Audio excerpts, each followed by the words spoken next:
Para personas inquietas, Capital Radio. El remate, con Miguel Ángel González Suárez.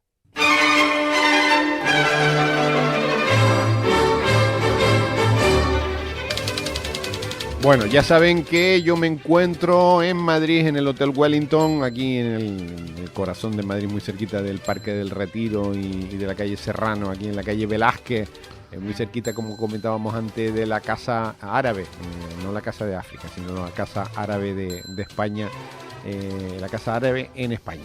Y en los estudios centrales, en Santa Cruz de Tenerife, está Abel Román, que es el coordinador de la Alianza de Vecinos de Canarias. Abel, buenos días. Muy buenos días y un saludo cordial a todos los vecinos.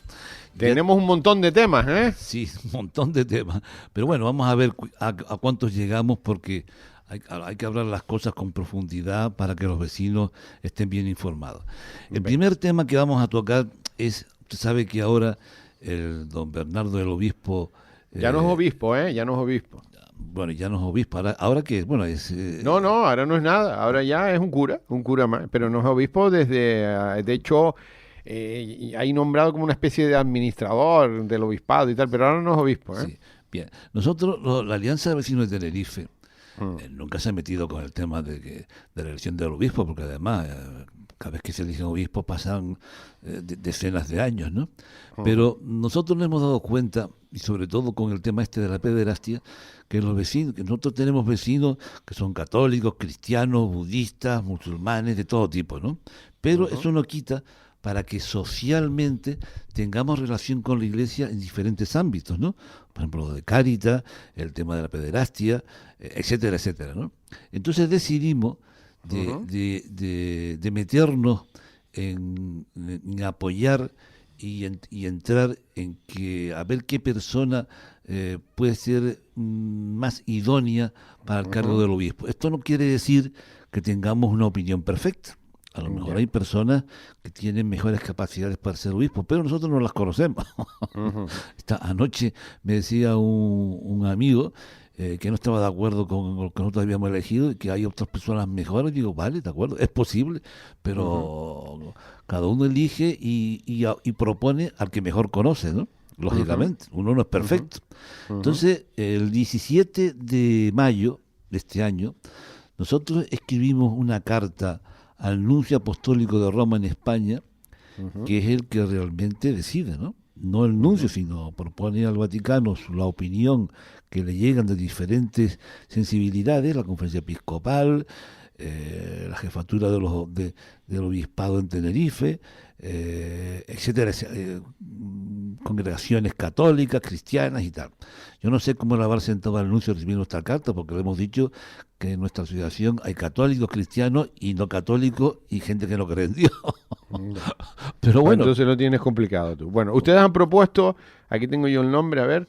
Juan Pedro Rivero. Don Pedro Rivero. Juan Pedro Rivero. Vamos a ver. ¿Quién es Juan Pedro Rivero? Juan Pedro Rivero fue el director del seminario, actualmente dirige Cáritas y es el deán de la Catedral de la Laguna. Es una persona con un currículum impresionante.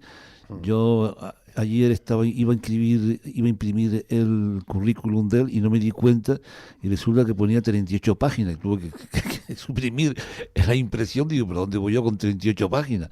En fin, actualmente es profesor de la universidad y es una persona en la cual, ya lo explicaré yo en la carta, el obispo, cuando nosotros hicimos el Frente Cívico contra la Pederastia, que es la principal relación que tenemos con el obispado, porque usted sabe que el tema de la Iglesia, el tema de la pederastia, no ha tenido mucho éxito en tratar este tema, ¿no? Ha cometido muchos fallos, sobre todo aquí en Tenerife, el que cuando se aparecía que un cura había abusado de niños, en vez de echarlo de cura, cogía y lo cambiaba de parroquia, ¿no? Cosa que tenía mucha gente indignada. Entonces, nosotros hicimos el Frente Cívico contra la Pederastia, porque el tema de la pederastia no solamente está en el tema de los curas, sino también en el tema de los monitores deportivos, de profesores, y entonces, claro, era abrumador todo esto, ¿no? Y también el tema de la Iglesia Católica, ¿no? Entonces, nosotros pedimos colaboración al obispado para este tema, pese a las declaraciones desgraciadas por parte del señor obispo con estas cuestiones que todo el mundo conoce. Y bueno, nos puso a Juan Pedro Rivero como representante del obispado, ¿no? Y estuvimos trabajando con él conjuntamente con todas las asociaciones vecinales y otros organismos, y nos pareció un tipo decente, ético, y sobre todo que estaba con nosotros a nivel personal, en contra de todo lo que significaba la pederastia, ¿no? Ya sea en la iglesia, sea en cualquier parte del tema, ¿no? Y entonces, bueno, cuando nosotros empezamos a hablar de quién podría ser una persona interesante para ese tema, pues nos pareció que don Juan Pedro, a pesar del currículum que tiene la iglesia, no muy afortunado en el tema de la pederastia, pues nos pareció una persona aceptable, ¿no? Yo siempre digo que la iglesia ha cometido un grave error de organización. Mira, cuando una empresa de coche, por ejemplo, comete un fallo, por ejemplo, pone un embrague defectuoso, no lo oculta. Lo que hace es que pone un anuncio en el periódico diciendo, señores, en tal modelo fabricado desde tal año a tal año, hemos cometido un error en el tema del embrague. Pasen ustedes por nuestras instalaciones que se lo vamos a reponer gratuitamente. Eso no quita confianza a la empresa automovilística, al revés. Desde un punto de vista humano, da confianza porque nos damos cuenta que cuando cometen un error, lo rectifican en todos los aspectos. Entonces la iglesia en ese tema ha hecho todo lo contrario, ha ocultado todos los casos de pederastia. Me decía una vez un alto miembro del obispado... Pero y si es así, ¿para qué te metes en hacer una propuesta, Abel? Si tú piensas de esa manera, ¿para qué haces una propuesta de un obispo? Pues porque no solamente el tema de la iglesia trata el tema de la pederastia, sino trata multitud de temas sociales en los cuales los vecinos, por un lado o por otro, estamos inmersos. Por ejemplo, todo el tema de Cáritas, todo el tema... Pero de todas maneras te digo que lo tiene complicado este señor, bueno, porque quien suena es un señor de Gran Canaria, de Valsequillo, que es el obispo auxiliar de la diócesis de Canarias. Bueno, es el que suena. Nosotros cuando nos pusimos sobre la mesa eso que tú estás diciendo, uno de los vecinos dijo, mira, no hay peor trabajo que el que no se hace. Vamos a poner nuestra labor, vamos a poner nuestro y si sale, bien. Y si no, no pasa nada, no hemos perdido nada. Bueno, está claro. Entonces, vamos con otro tema, venga. Tenemos la Eurocámara. ¿Qué pasa en Europa? Vamos a ver, la Eurocámara tenía a los agricultores y a los consumidores realmente indignados por el tema de los plaguicidas. Resulta que a los agricultores, y con toda la razón del mundo por parte de Europa, les había prohibido que se utilizasen ciertos plaguicidas en los alimentos, porque todo el mundo sabe que los plaguicidas son productos químicos que causan perjuicios a la salud. Eso está demostrado científicamente, por lo menos en el aspecto de la prevención. Bien, pues la Eurocámara había aprobado de que los plaguicidas era obligatorio no ponerlos para los agricultores europeos, pero dejaba que los agricultores de otros países pudieran echarlo y la Europa se los permitía. Bueno, no se lo permitía porque la Europa no puede hacer nada. Lo único que puede hacer cuando entren los productos en Europa. Sí, no, pero le permitía aceptaba productos alimenticios con plaguicida, cosa que bueno, y con aguas fecales y con todo. Acuérdate de todos los que han venido con E. coli y con todas las cosas. Exacto, ¿no? Pero es que Europa ha sido un desastre, y primero con el tema de las fábricas, que primero las mandó todas para China y nos quedamos sin fábricas.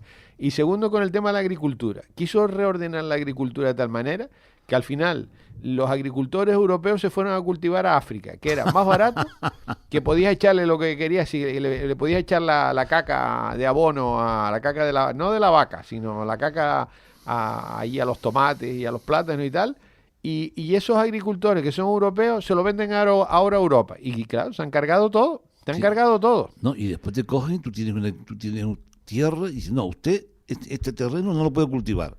Ya. Si usted cultiva trigo, tiene que dejar de cultivar trigo. Hay que comprárselo a Ucrania. Ya. Antes de la guerra, Digo, pero bueno, pero qué disparate es este. Ya. Encima hay que comprárselo a un país que no es que no está dentro de la Comunidad Económica Europea. La política agraria se ha encargado la agricultura en toda Europa, Bueno, ya no digamos nosotros en Canarias. En Canarias nosotros estamos muertos en el sector primario también, ¿eh? O sea que estoy totalmente de acuerdo con lo que me estás contando. Bueno, ¿cómo puede ser que aquí haya unas exigencias exquisitas para los agricultores con el tema de los productos químicos que se le echan a las papas, a los tomates, a la zanahoria? Y cuando salimos de Europa le echan mierda de abono a todo y entra todo con la mierda y no pasa nada. Bueno, pues ahora tengo una buena noticia. A ver, buena noticia. La Eurocámara ha votado tumbar la importación de alimentos con residuos de pesticidas prohibidos en la Unión Europea. Me parece muy bien. Rectificado. Muy bien. Los productos, estoy contigo. Los productos agrícolas deben de cumplir las mismas normas que los productos producidos por la Unión Europea. Bueno. Se daba la incongruencia de que se prohibían plaguicidas en la Unión Europea y se permitían en productos importados. Claro. Esto, por fin, la Unión Europea ha entrado en razón, porque una cosa es la Comisión Europea y después está la Eurocámara. O sea, si la Comisión Europea aprueba una cosa, después la Eurocámara puede sancionarlo positivamente o negativamente. Y en este caso han dicho, no, ustedes se han equivocado, esto es un disparate que hay que arreglar. Total. Y si no, hay que quitarle que le echen plaguicidas todos. Los europeos y no europeos, hasta que nos entre el cáncer por todos los lados y ya está. Bueno, ya está. El cáncer ya está. Bueno, hablando de cáncer, vamos al hospital La Candelaria. Bueno, esto no es un cáncer, pero fastidia mucho. No, pero tienes toda la razón lo que vas a contar, porque me parece tremendo. Lo de las televisiones. Llevamos contando esta historia años. Sí, pero años, ¿eh? A mí lo que más me fastidió, he vuelto a tocar ese tema por la coletilla que me dejó un vecino. Isabel, en los hospitales de Canarias nos cobran por ver la televisión, sin embargo, en las cárceles es gratuito. Sí, curioso. Esta parte de aquí abajo digo, ¿cómo? Me indignó. En la cárcel todo es gratis, en la tele, en la comida, todo. Claro. Entonces todo. Yo tenía la idea de que la habían dejado de cobrar y tal, pero miré en internet, claro, en el tema del COVID. Todo. Y por ejemplo, ya no solo en La Candelaria, vas a Hospitén, pero Hospitén no el privado, porque tú sabes que Hospitén es privado y no privado, ¿no? Sí. Vas al concertado. O sea, te dicen, te vamos a operar de la rodilla y tal, y te van a operar en Hospitén del Puerto de la Cruz, que yo no iría, por ejemplo. Y a mí me dicen, me van a operar la rodilla allí, y le digo, no, muchas gracias, yo espero a que me operen en el Universitario o en La Candelaria, aunque tenga que pagar la tele. Bueno, pues te operan la rodilla allí, quien vaya allí, que es un atrevido, y allí también la televisión hay que pagarla.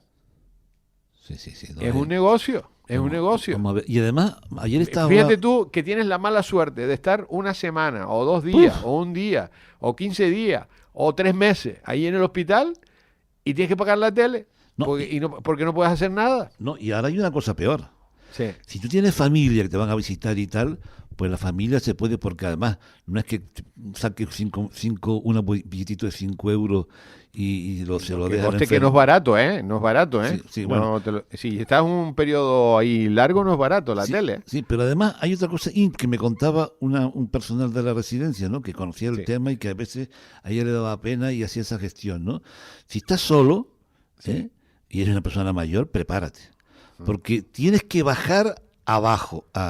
Bueno, si estás encamado no puedes bajar. Bueno, tienes que bajar abajo porque hay una máquina. Te lo digo yo porque yo lo he hecho. Una máquina que me dice... Para sacar un ticket que después tienes que subir a la televisión y meterle el número al ticket como si fuera a lavar el coche, pero más complicado, ¿no? Sí, entonces... Porque tienes que bajar piso para arriba, piso para abajo, la máquina, preguntar para arriba y después subir. Y claro, en los tickets esos tienen un tiempo. Sí, claro, quien está encamado no puede ir a buscar el ticket para encender la televisión. Exactamente, encima que tienen que pagar, encima que complican la vida si eres una pobre persona. Primero, pobre persona, si no te puedes mover, estás perdido. Si no hay una enfermera que te haga el favor, estás perdido. Y si puedes bajar abajo, si eres una persona mayor, tienes que buscar a alguien que te resuelva el follón, porque es complicado. Y aparte pagar, y lo que dices tú, en la cárcel es gratis. En la cárcel la televisión es gratis. Entonces yo le pido a las autoridades sanitarias de Tenerife, porque por lo menos, y de Las Palmas también. Pero si es la consejería, el hospital es de la consejería, es del gobierno. Claro, entonces, que vamos, no se van a arruinar por dejar las televisiones gratis. Ayer estaba mirando yo que hay fundaciones que además, una fundación regaló no sé cuántos televisores al LUC, al hospital universitario. Contra la gente Se lo solidaria. repartirían entre los médicos y bueno, no sé, que esto es un negocio impresionante. Entonces yo creo que la Consejería de Sanidad tiene que tener la consideración de por lo gente. Pero llevamos hablando, Abel, de esto llevamos hablando años, y nadie hace nada, Bueno, Eso te lo encuentras cuando te vas allí o tienes un familiar allí y ves el panorama. Mira que quiere, claro, es que estás un montón de horas en la cama, algo tendrás que hacer, aparte de escucharnos a nosotros, pero cuando ya nosotros no estamos, querrán ver la tele. Hombre, a mí me toca. Además hay una tele por persona, entonces claro, te tienes que poner de acuerdo con el otro que está en la habitación a ver qué ven y a ver quién paga la tele un día uno, un día otro. No, y a veces si estás muy mal, no te apetece oír nada y estar tranquilo. Entonces a lo mejor tienes una televisión que tiene al lado, en fin, a no ser que tengas una habitación individual, ¿no? Pero bueno, habitaciones individuales yo no he visto ninguna. Seguro que las habrá, pero yo no las he visto. Yo no las he visto en los hospitales grandes, habitaciones. ¿Tú has tenido malas experiencias con hospitales? ¿No? Yo las he tenido buenas. Sí, ¿Hospiten? Sí, yo las he tenido buenas. Yo me he operado ya 2 veces. Pues vete otra vez, que te falta por operarte otra cosa. Vete para allí. ¿De qué te operaron? Vete para allí, porque veas que tú vete para Hospiten. A mí me llaman ahora para operarme, gracias a Dios, yo no me tengo que operar de nada, pero si algún día me tengo que operar, bueno, es más, mi padre lo iban a operar de la rodilla y le dije, ni se te ocurra. Tú le dices que no, que pasas la lista, que pases la lista, que manden a alguien para allá y tú que quieres en el universitario. Y fue a lo universitario, te operó la rodilla. Y le digo, ni se te ocurre operarte la rodilla allí porque te quedas cojo.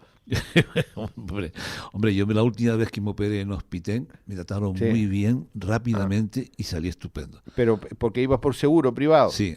Amigo, amigo. No me digas que por seguro privado lo hacen peor, lo hacen mejor. No es lo mismo el trato de ciudadano de la Seguridad Social que vas a Hospiten concertado que el trato de un asegurado. Son dos cosas diferentes. Allí son como dos categorías. Tú estás en primera división y el que vaya por el seguro está en quinta división. ¿Tú no has ido a urgencia allí de Hospiten en el Puerto de la Cruz? No. Tú date cuenta que en el norte no hay ningún hospital, porque el hospital del norte no funciona. Si tú te pones malo, por narices, vas al centro de salud, urgencia, y el centro de salud de urgencia, que no tiene ni rayos ni nada, te manda para Hospiten. Hay un montón de cosas que en Hospiten no existen, además. Por ejemplo, si tienen que hacerte una ecografía, no hay ecógrafos en Hospiten. Hay dos médicos allí, jovencitos, que normalmente son extranjeros además, no son de aquí, son sudamericanos, y un montón de enfermeras. Cuando el tema ven que está complicado, dicen ambulancia para Santa Cruz. Y te dicen, mira, tiene 2 opciones. Si nosotros llamamos a la ambulancia, usted puede tardar 4 o 5 horas en llegar allí, hasta que llegue la ambulancia, o que lo lleve un familiar. Y al final el familiar va y te lleva al hospital. Pero estamos todavía a ese nivel de... Bueno, es más, cuando tú te mandan un medicamento allí, como es concertado, tú vas a la farmacia y lo tienes que pagar. Y hay que pagarlo, claro. Hay que pagarlo. Y después vas con ese medicamento, tienes que ir a tu médico de cabecera para que te haga la receta y te devuelvan el dinero. Imagínate, cuando uno está enfermo, cuando uno está mal, cuando uno lo está pasando mal, los líos, y nadie arregla nada, pero todo el mundo está contento. Bueno, vamos con las mascotas, venga, vamos con las mascotas. Vamos a ver. Ya sabemos todos que en España hay más mascotas que niños, ¿no? Lo que ha salido en la noticia a esta hora es cuántas mascotas más por niño hay en España, y está en la proporción de 6 mascotas por niño.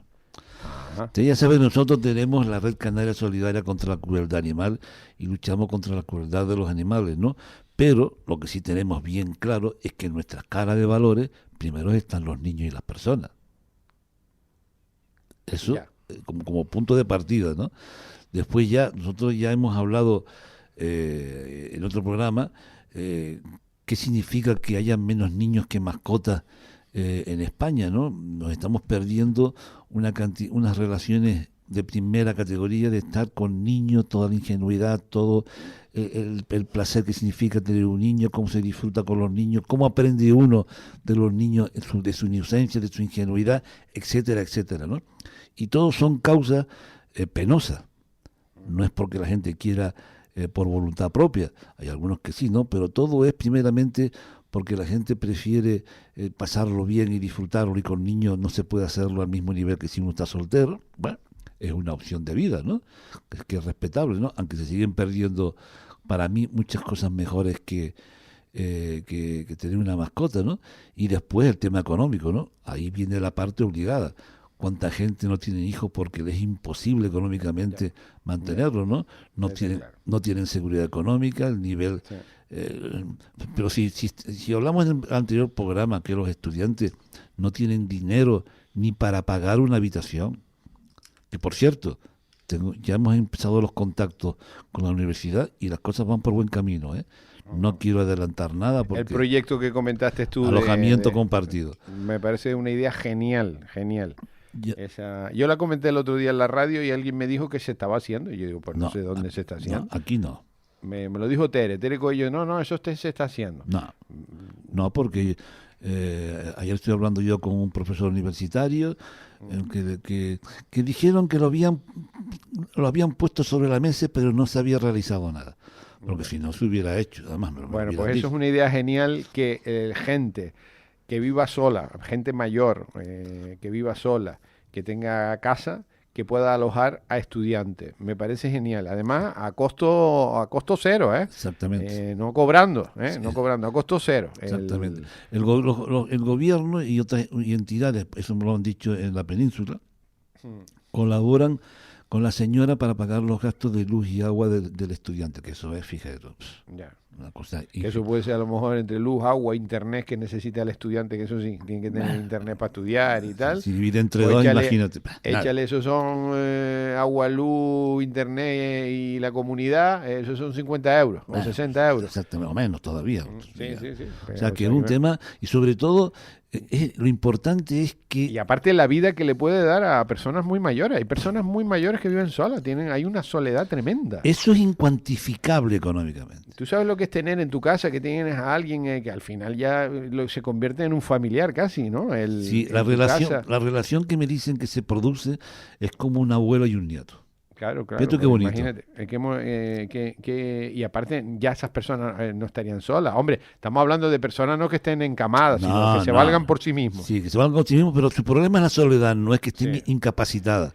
Exacto. Y Me después parece una idea genial que se podría poner en práctica en toda Canarias a través de las universidades, los ayuntamientos, los cabildos. Me parece genial para que los ayuntamientos participasen en pagar los gastos de ese estudiante y no tuviera problemas de alquileres ni de nada. Claro, porque imagínate tú que, por ejemplo, en La Laguna...